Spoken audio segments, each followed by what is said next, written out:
Early bird. That's how we would probably call Mary of Magdala using contemporary lingo. The Gospels say that very early in the morning of the first day of the week, while it was still dark, Mary went to the tomb of Jesus and saw that the stone had been removed. She ran and reported to Simon Peter and the beloved disciple what she had seen. The two then checked the tomb and returned home. Mary, on the other hand, stayed. And because she was an early bird and she chose to stay, she caught the worm, as the saying goes. Not only did the risen Lord appear to her, He also sent her to the apostles to proclaim the resurrection. It is a unique and non-repeatable event. For this, she is referred to as Apostolorum Apostola, the apostle of the apostles, the one who is sent to those sent. But most of the time, we forget this.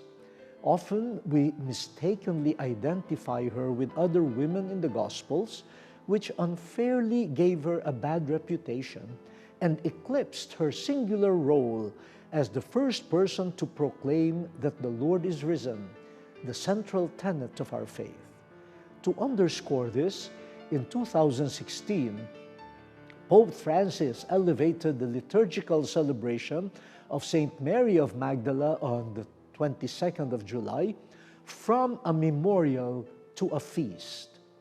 The Congregation for Divine Worship and the Discipline of the Sacraments explained its context this way.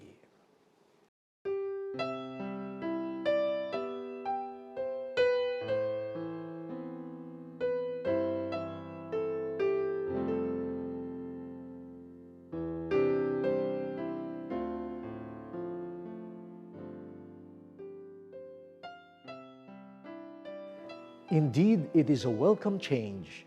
It does not only recognize the role of Saint Mary of Magdala as the first witness of the resurrection and the first proclaimer of good news, but also the role of women in the Church, especially in evangelization. The Magdalene paved the way, and we can learn a lot from her encounter with the risen Lord. The congregation said that if Eve, the woman of the Garden of Paradise, spread death where there was life, Mary, the woman of the Garden of the Resurrection, announced life from a sepulchre, the place of death. In that garden, the risen Lord told her, "Noli me tangere," don't cling to me. It is an invitation to enter into an experience of faith that goes beyond materialistic assumptions and the human grasping after the divine mystery. What is it that we seek in our following of Christ, in our reaching out to Christ, in our preaching of Christ, brothers and sisters?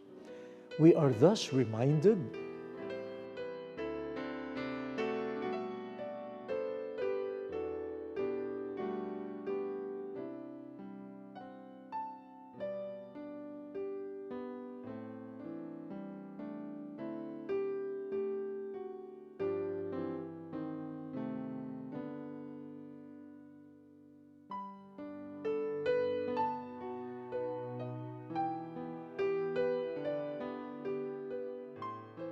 we thank Saint Mary of Magdala for inspiring this valuable lesson on being a disciple.